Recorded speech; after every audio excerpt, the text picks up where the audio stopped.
దేవునికి స్తోత్రం, దేవునికి మహిమ కలుగును గాక. మరి ఈరోజు వాక్యాన్ని చదువుకుని మరి కొన్ని మాటలు దేవుని మాటలు వివరించడానికి ఇష్టపడుతున్నా. మరి దీపచేసి కాండము 34:1 చూడండి. మరి మోషే గారు ఏ విధంగా అయితే మరి 40 సంవత్సరాలు మరి ప్రజల్ని ఎలాగైతే నడిపించుకున్నారో ఆ మోషే గారి కోసం కొన్ని మాటలు చెప్పడానికి ఇష్టపడతాను. పిల్లరా గమనించండి, మోషే గారు దేవునికి ఎంతో ఇష్టమైన వాడు. దేవునితో ముఖాముఖిగా మాట్లాడిన మోషే.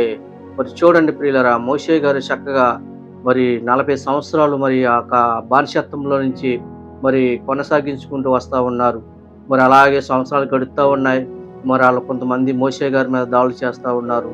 మరి మోషే ప్రార్థించగా ఎన్నో అద్భుతమైన కార్యాలు జరగటం చూసాం వాక్యంలోంచి. ప్రియులరా చూడండి, ఈరోజు నేటి దినములో మరి మనందరం కూడా చాలామంది విశ్వాసులు చాలామంది నీరసతో పడుతూ ఉంటారు. రోజులు గడుస్తున్నాయి, మన అవసరాలు తీర్తలేదు, దేవుడు మన కార్యాలు చేయట్లేదు అని అనుకుంటుంటారు. మరి మోషే గారు అలాగే మరి చక్కగా మోషే గారు ప్రార్థన చేయగా మన్నా కురిసింది. అలా ఆకలి దప్పికి చక్కగా తీరేది. మరి అంత మాత్రమే కాదు, మరి బండ నుంచి నీళ్ళు రప్పించిన మోషే మరి ఎన్ని అద్భుతమైన కార్యాలు మోషే పట్ల మనం చూసాం. మరి మోషే గారు గొప్ప ప్రవక్త. మరి యేసుప్రభు గారితో ముఖాముఖిగా మాట్లాడిన దేవుడు మరి చక్కగా కానాను దేశంలోకి తీసుకెళ్లాలని ఐగుప్తు ప్రజల్ని ఎంతో 40 సంవత్సరాలు ప్రయాసపడ్డారు. అయినను అక్కడికి వెళ్ళాలని తెలిసినా కానీ మరి వాళ్ళని తీసుకొస్తే ఎంతో ప్రయాసపడ్డారు. పిల్లరా చూడండి, మనము కూడా ఈ రోజుల్లో సేవకులైన విశ్వాసులైనా మనము కూడా ఏ విధంగా ప్రజలు నడిపిస్తున్నామనేది మనం గమనించుకోవాలి.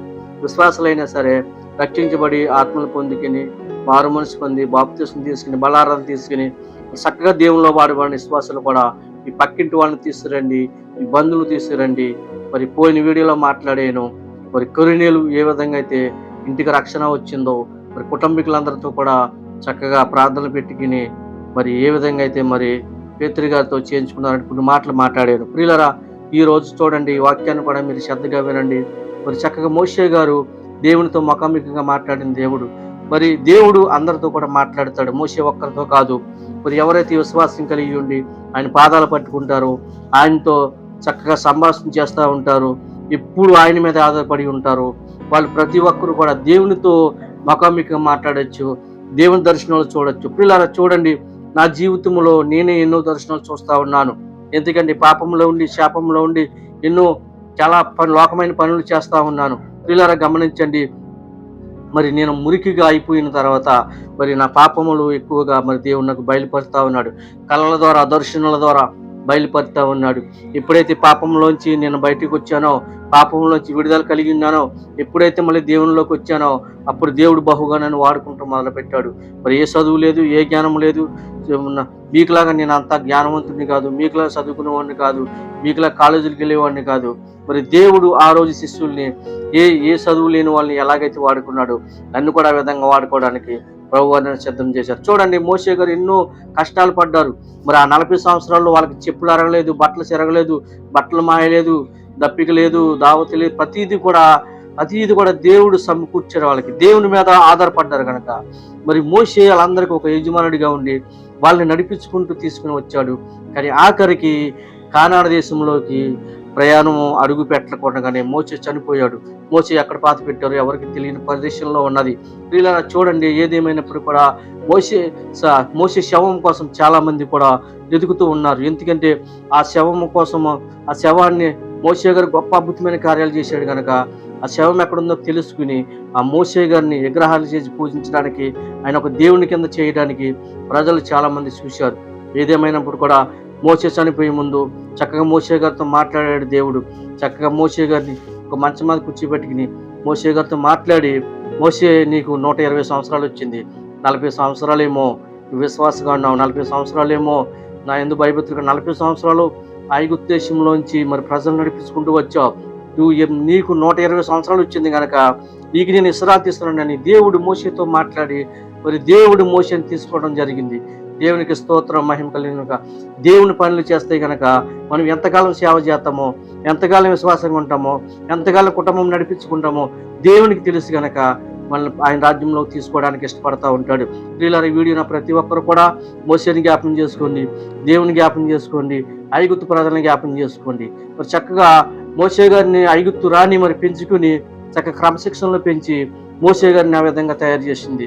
దేవుని దర్శనం ద్వారా మోషే గారు ఎన్నో అద్భుతమైన కార్యాలు జరిగించాడు దేవుడు. ప్రియులారా చూడండి, మీ పట్ల కూడా చాలా కార్యాలు జరిగిస్తూ ఉంటాడు.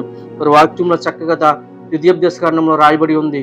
మరి చూడండి ప్రియులారా, ఈ వాక్యం మీరు ప్రతి ఒక్కరు కూడా మోషే గారి జీవితం కలిగి ఉండాలి.